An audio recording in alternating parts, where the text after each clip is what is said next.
Oduu ijoo bulchiinsi magaalaa Roobee bara 2017tti gibira galii birrii biiliyoona 2 sassaabuuf hojjechaa jira beeksise.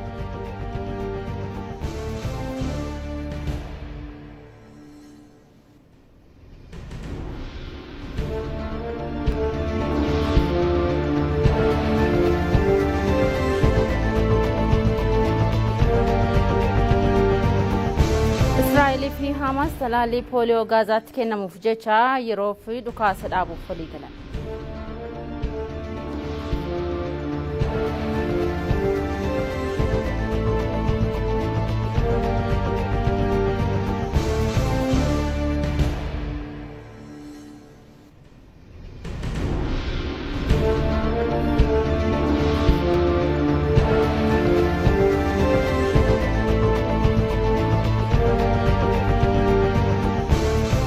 Kamooltan daawwattoota keenya ETV Afaan Oromoo irraa oduu keenya guyyaa kanaa isinitti himna. Oduu waliin Mabeetta Shumatii turtiin keessan ETV Afaan Oromoo waliin haa ta'u gara oduu jalqabaattan darba.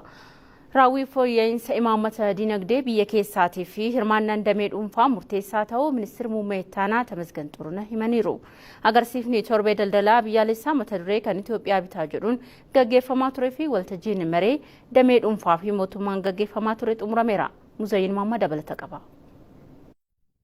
Sagantaa xumura torbee daldalaa mata duree kan Itoophiyaa bitaa jedhuun gaggeeffamaa turee fi waltajjiin marii damee dhuunfaa fi mootummaa afuraffaan bakka ministeerri muummee itti aanaa fi pirezidaantoonni naannolee argamanitti gaggeeffameera. Waltajjicha irratti kan argaman ministeerri muummee itti aanaan Tamasgan Xurunee raawwii fooyya'insa imaammata dinagdee biyya keessaa fi hirmaannaan damee dhuunfaa murteessaa ta'uu dubbatanii jiru.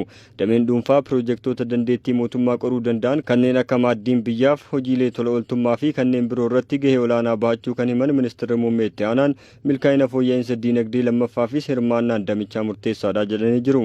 አሁን በመተግበር ላይ የሚገኘው የኢኮኖሚ ማሻሻያ ሪፎርም የውጭ ምንዛሬ ስርዓቱ በገበያ እንዲመራ አስችሎታል። ሪፎርሚን fooyya'insa dinagdee amma hojiirra oolaa jiru sirni sharafa alaa gabaan akka hoogganamu dandeessisee jira. Miseensonni hawaasa dinagdee tokko tokko of jaalachuu keessa bahuun hojmaata ummatoota biyya keenya waliin fayyadamoo isaan gochuu dandeessisu keessa akka galan waamicha dhiyeessuun barbaada. Damee dhuunfaa biyya keenya rakkoo hiyyummaa gufuu itti ta'e keessaa baasuuf tattaaffii taasifamu keessatti mootummaa waliin ta'uun hojjechaa jirtan maqaa mootummaa fi kootiin galatoomaa jechuun barbaada. ያላችሁ ባለ ሀብቶች በኢፌድሪ መንግስትና በራሴ ስም ምስጋና ላቀርብላችሁ እፈልጋለሁ። tasgabbii dinagdee gooroo mirkaneessuudhaaf waliin gahinsa faayinaansii damee dhuunfaatiif xiyyeeffannoon kan kennamu ta'uu ibsanii jiru. መንግስት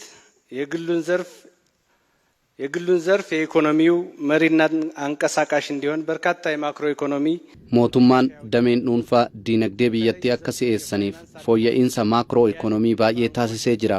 Keessattuu dhiyeessi faayinaansii damichaa akka guddatu liqii baankonni kennaniin qoonni damee dhuunfaa akka fooyya'u taasifamee jira. Hojmaanni bulchiinsa liqii alaa seenaadhaan haala adda ta'ee fi damee daldalaatiif gaafilee bu'uuraa kan kennu fooyya'insi imaammataa taasifamuun sirni daldalaa keenya dorgommii irratti kan hundaa'e dameen daldalaa abbootii qabeenya alaatti balbala cufate fooyya'insa kanaan sirreeffamuun kan caqafamuudha. ዘርፎች ክፍት የሚያደርግ የኢንቨስትመንት ማሻሻያ ደንብ ተጠቃሾች ናቸው። damee qonnaa indaastirii fi albuudaatiin hirmaannaan damee dhuunfaa akka guddatuu fi oomishni akka dabaluuf hojjechuun barbaachisaa ta'uu hubachiisanii jiru. የአምራች ኢንዱስትሪው ከግብርናው ዘርፍ የሚገኘውን የመጀመሪያ ደረጃ ምርት dameen indaastirii oomisha qonnaa irraa argamu gara sadarkaa ittaanutti ceesisuun oomisha alaa galu bakka buusuun oomisha fooyya'aa dhiyeessuu akka danda'an gochuuf tattaaffiin taasifamaa jira. Oomisha alaa ergii keenya dorgomaa gochuu fi galii sharafa alaa irraa argannu guddisuun akka danda'amuuf hojmaatawwanii fi caaseeffamoota qindeessuun hojiilee milkaa'oo hojjechaa jirra. Kanaan walqabatee bara bajataa 2016 ala ergii biyyaalessaa irraa doolaara biiliyoona 3.8 argannee jirra. lakkoofsi kun kan bara darbee irra fooyya'aadha. 8 ቢሊዮን ዶላር አግኝተናል። ይህ አሃዝ በባለፈው በጀት ዓመት ከነበረው የተሻለ ነው። mootummaan tajaajilaawwan ammayyeessuudhaaf hojjechaa jiraachuu kan ibsan ministeerri muummee itti aanaan Tamasgan Xurunee tattaaffii tajaajila mootummaa malaammaltummaan argachuuf taasifamu ittisuu keessatti dameen dhuunfaas ga'eesaa akka bahatu dhaamanii jiru. Dameen dhuunfaa amanamummaan kan hojjetu gibira haqummaan kan kafaluu fi biyyaaf dursa kan kennuu fi seera kan kabaju ta'uu qabas jedhaniiru. Miseensonni hawaasa daldalaa maricha irratti hirmaatanis xiyyeeffannoo mootummaan damee dhuunfaaf kenne dinqisiifachuun rakkoon kontiroobaandii nageenyaa fi tasgabbii faayinaansii fi dhiyeessii bu'uuraalee misoomaa akka furamuuf gaafatanii jiru. Kutaan waraanaa ajaja bahaa shororkeessummaa garee finxaaleeyyii fashaleessuudhaaf ergama nageenyaa mirkaneessaa jiraachuu beeksisee jira. Kutaa waraanichaatti ajajaan bahaa Goojaan bahaa aanaa Yilmaa Deensaa jalatti kan argamtu ganda Deensaa Bootaa jedhamutti finxaaleeyyii leenji'aa turan jaharratti tarkaanfiin fudhatameera jedhe. Bakka kanattis meeshaaleen gochaa shororkeessummaaf ooluuf turan dhukaasni yookaan fanjiin TNT 35 akkasumas kan gosti isaa hin baramne 4 shiboon dhukaa hidhaan 2 fiuzii boombii 6 doqdoqqee tokkoo fi konkolaataa haayiluksii tokko dabalatee meeshaaleen biroo to'annaa jala oolchuun ajajaan kutaa waraanichaa Kolonel Alam Taaddasee himaniiru.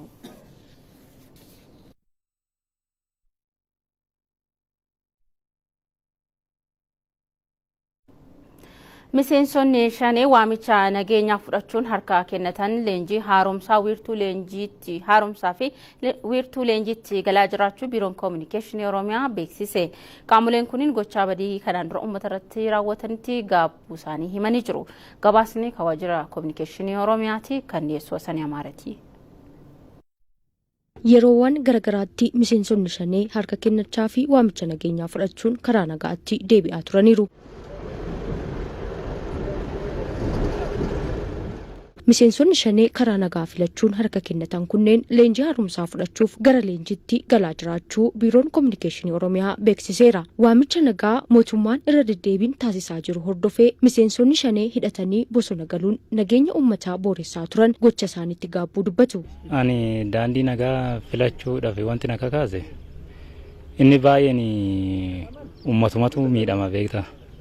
Sababa uummanni miidhamuuf bosona keessa deemnee uummanni maaliif miidhamaa kanarra bakka galleeraanne mootummaadhaaf karaa sirriidhaan harka kennannee mootummaadha waliin araaramnee uummanni akka hin miidhamne barbaannetti karaa sirrii kana filannee jechuudha. Mootummaan kunillee karaa nagaallee kadhaa galaallee nu jechaa ture. Kanaaf immoo anillee karma nagaan dhufeellee harka kootti laadhee jechaadha. Nageenyi jiraachuun bu'aa guddaa qaba. Bu'aan inni qabu uummanni illee gidduu mootummaatii fi gidduu waraana caakaa gidduu bosona gidduutti hin miidhamu. Kunuyyuu inni tokko bu'aadha. Karaan nageenyi jiraachuun jechuudha. Maqaa qabsootiin uummata dararuun sirrii akka hin taanes ibsaniiru. Daandii nageenyatti amanuun namoonni harka kennatan kunneen hiriyoonni isaanii bosonatti hafanis waamicha mootummaan taasisaa jiru kana fudhachuun galuu akka qabanis waamicha dhiyeessaniiru. Karaa sirrii kana filadhaa koottadha mootummaan dhiifama isiniif godhaa. Karaa sirrii kana filadhaadha. Bosona taa'uun faayidaa hin qabu jedhan. Kanumatti akkuma keenya kanatti dhufanii too harka mootummaatti harka kennatanii bakka jechuun akka duraanitti hojii isaanii duranii waan baratan ta'e baratanii akka duraanitti adeebi'anii jiran. Nagaan akka galanii harka kennatanii nagaan jiraatan isaanii wajjin biyya wajjin hawaasa waliin akka jiraatan barbaada. Kana dhamaaf. Miseensonni shanee daandii nagaa filachuun harka kennatanii galan kunneen mootummaan godinaalee hundarraa walitti fiduun leenjii haaromsaa kennuufiin maatii fi hawaasa keessaa bahanitti deebi'anii jiruuf jireenya isaanii akka eegalan taasisuuf mooraa leenjii galchaa jiraachuun ibsameera. Mootummaan ammas qaamolee karaa nagaatti amanuun harka kennatan simachuuf qophii ta'uu beeksiseera. Hojmaanni seera taaksii yeroodhaa gara yerootti fooyya'aa dhufuun hordofee sirni sassaabbii galii haalaan milkaa'aa akka jiru ibsamee jira. Ministeera galiiwwanitti waajjirri kaffaltoota gibiraa galii gad aanaa damee Finfinnee bahaa kaffaltoota gibiraa fi qooda fudhattoota waliin riiformii dinagdee gooroo fi sosochii taaksii irratti mari'ataniiru. Hawwayyoo kafanii.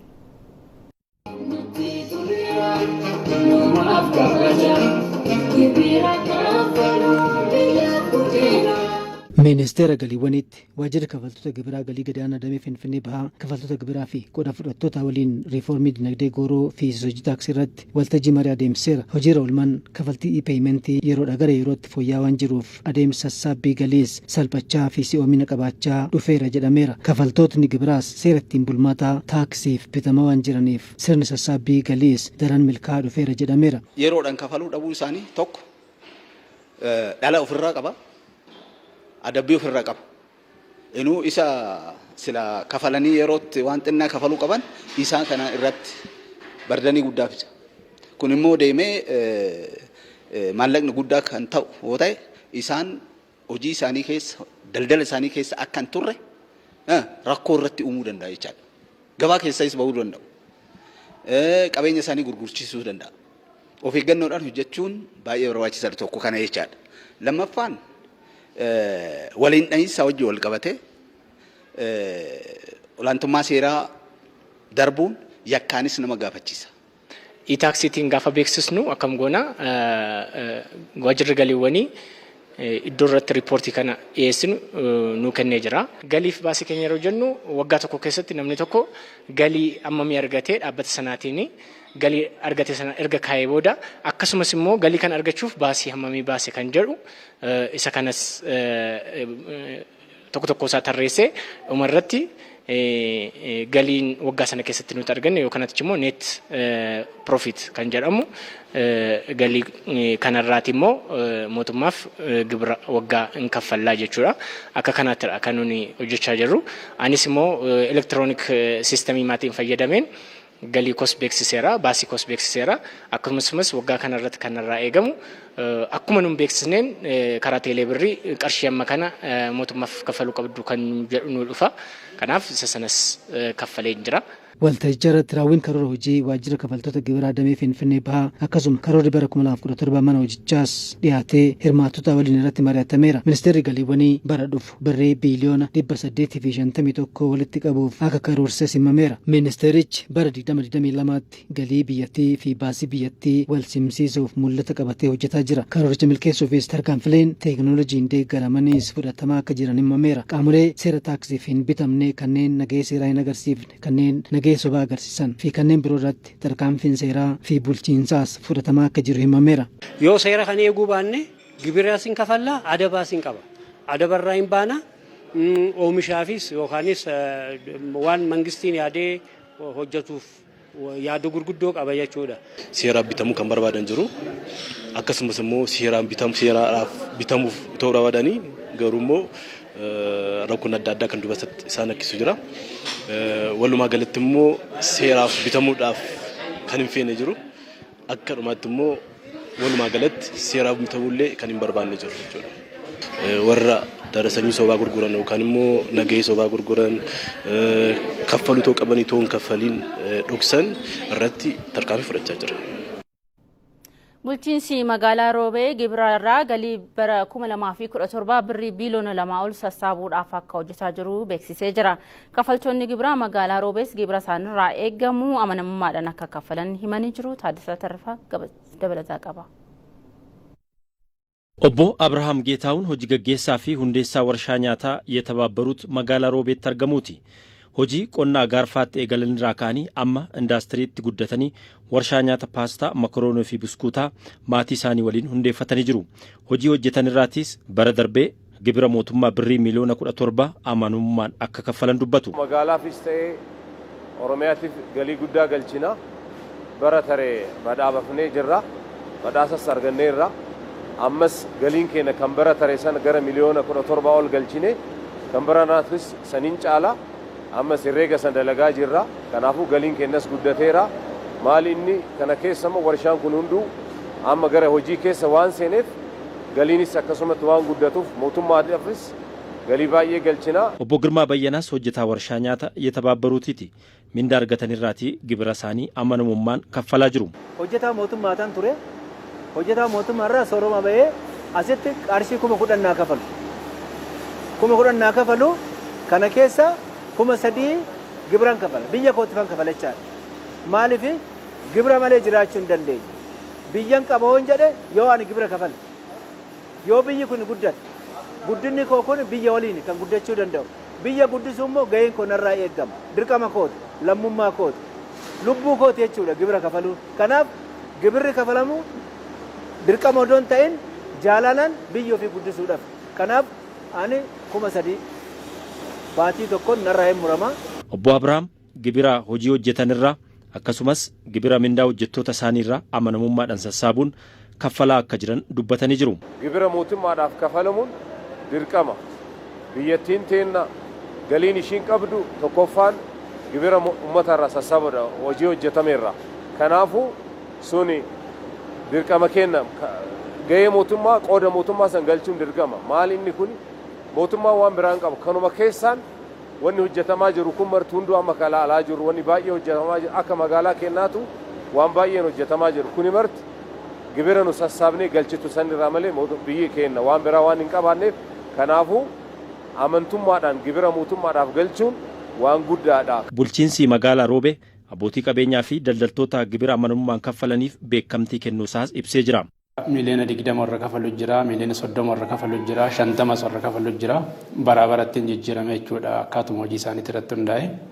Sunis sadarkaa naannoottis ol yaamamee akka biyyaattis akka naannoottis beekamtiin kennamaa ture. Akka magaala keenyattis daldaltoota sanniin fakkeenya goonee warroonni kun akka isaan irraa barachuu danda'an hojiin bal'aan kan hojjetamaa turee fi warri sunis akka mootummaattis deeggarsi addaatis kan godhamaa fi turee fi beekamtii addaa kan argatan ta'uu isaati jechuudha. Galii fi gibira lammiin kamiyyuu amanamummaan biyya isaatiif kaffaluun kan irraa eeggamu yommuu ta'u mootummaan misooma amma jalqabe akka milkeessuuf namni hundumtuu gahee isaa baachuu qabaan dhaamamee jira. Gara miliyoona 900tti kan siqu bara dabree galiin guuramee jira jechuudha akka magaala keenyaatitti. Bara kana immoo biliyoona 2 almost karoorri keenya dachaadhaan jechuun danda'ama. Akkaatuma saniin qaamolee dhimmi ilaalu qophii adoolessa tokkorraa jalqabame qophiin gahaan godhameet hojiin sassaabbii galiitti galamee jira. Hundaa ol galiin kan milkaa'uu danda'u qaamni hundi yoo irratti hirmaate. Hawaasni yoo gahee isaa bahe, daldalaan yoo gahee isaa bahe, hawaasni waan bitate hundaaf nagahee gaafachuu qaba. Daldalaanis waan gurgurtaa raawwateef nagahee kennuu qaba. Dirqama biyyaati waan ta'eef, lammummaa dirqama bahuuti waan ta'eef hawaasni keenyas gahee isaa bahee nagahee gaafatee galiin mootummaan imaanaan daldala san biratti dhiisu akka achitti nafne hawaasnis nagahee gaafachuu qaba. Daldalaanis dirqama isarraa eegamu imaanaa mootummaan naaguur jedhee isa bira kaa'e gahee ofii bahee nagahee muruudhaan parsantaa silaa seeraan taa'e kan taaksii dabalata qabeenyaas haa ta'u kan biroo imaanaa san bahee biyyaaf amanamaa ta'ee biyyi kan guddachuu dandeessu yoo galiin jiraate waan ta'eef galiin galuudhaaf ammoo daldalaa fi qaamni hunduu amanamaa ta'uu qaba waan ta'eef isa kanarratti hirmaannee gahee keenya baanuun jedha. Godina Booranaa Bahaatti hawaasa fayyaa qabeessa horachuudhaaf inshuraansiin fayyaa hawaasaa babal'isuu irratti xiyyeeffannaan hojjetamaa jiraachuu bulchiinsi godinichaa beeksisee jira. Godinichatti yaa'iin waliigalaa puulii inshuraansii fayyaa hawaasaa taa'amee jira. Gabaasni waajjira koominikeeshinii godina Booranaa Bahaatti Taaddasaa Tarrafaatu dhiyeessa. Godina Booranaa Bahaatti yaa'iin waliigalaa puulii inshuraansii fayyaa hawaasaa gaggeeffame. Itti gaafatamaan waajjira fayyaa godina Booranaa obbo Areeroo Biqichaa hawaasa fayyaa qabeessa horachuuf inshuraansii fayyaa hawaasaa babal'isuun xiyyeeffannaan hojjetamaa turu ibsanii jiru. Miseensi inshuraansii fayyaa hawaasaa ta'uunis fayyaa ofii eeggachuun cinaatti wabii fayyaa maatii ofii ta'uu hawaasti kana dagaagfachuu qabaa jedhan. Hospitaalota hunda iddoo garaagaraa jiru keessatti ni raawwatama. Kan duraanii caalaa fayyadamaa taanaa ispeeshaalii dhiyeessii irratti rakkoon nuqunnamuu amantaa jedhu qabna jechuudha. Aanootii ammoo raawwiin isaanii horannaan isaanii gadaana ta'u itti fayyadam isaa gaaf laalleetiin jennu maallaqa isaan baasan laaluu danda'uu qabna jechuudha. Kanaaf maallaqi puuliif sassaabame akkaataa sassaabameen galuu danda'uu qaba.